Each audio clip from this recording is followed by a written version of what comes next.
শাহজালাল ইয়ামনি মাদ্রাসায় প্রাক্তন ছাত্র সংবর্ধনা ও দোয়া মাহফিল অনুষ্ঠিত।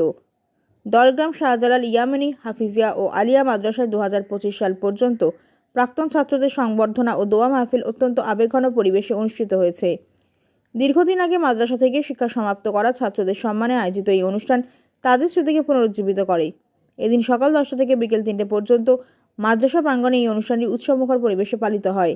মাদ্রাসার প্রধান শিক্ষক হযরত মাওলানা সাবিকুর রহমান খান সাহেবের সভাপতিত্বে অনুষ্ঠানে উপস্থিত ছিলেন প্রতিষ্ঠানের সম্মানিত শিক্ষক মণ্ডলী, পরিচালনা কমিটির সদস্য, প্রাক্তন ছাত্ররা সহ বর্তমান অধ্যয়নরত সকল ছাত্রবৃন্দ। শিক্ষকদের মধ্যে উপস্থিত ছিলেন হযরত মাওলানা মুফতি সাইবুর রহমান লস্কর, হযরত মাওলানা আব্দুল মুকিত সাহেব, হাফিজ কারি এবাদউদ্দিন সাহেব সহ অন্যান্য শিক্ষকবৃন্দ। প্রাক্তন ছাত্রদের মধ্যে উল্লেখযোগ্য ছিলেন মাওলানা মনির হোসেন, মুফতি বাহারউদ্দিন, মুফতি আব্দুল মালিক বরভূইয়া, মাওলানা আবু তাহের চৌধুরী, মোহাম্মদ আহমেদ হোসেন, মোহাম্মদ জাহের আহমদ, হাফিজ কারি তাহির আহমেদ তালুকদার এবং জামির উদ্দিন সহ অন্যান্যরা। অনুষ্ঠানের শুরুতে প্রাক্তন ছাত্রদের পক্ষ থেকে শিক্ষকদের সম্মানে গামছামালা মানপত্র প্রদান করা হয়। মাদ্রাসার ছাত্র সংসদ, জালালিয়া ছাত্র সংসদ বিদায়ী ছাত্রদের গামছা, ফুল, মালা ছাড়া অভিনন্দনপত্র উপহার দিয়ে বরণ করে। বক্তৃতার মাধ্যমে শিক্ষকগণ তাদের স্মৃতিচারণা করেন এবং শিক্ষার্থীদের সাফল্যের জন্য দোয়া করেন।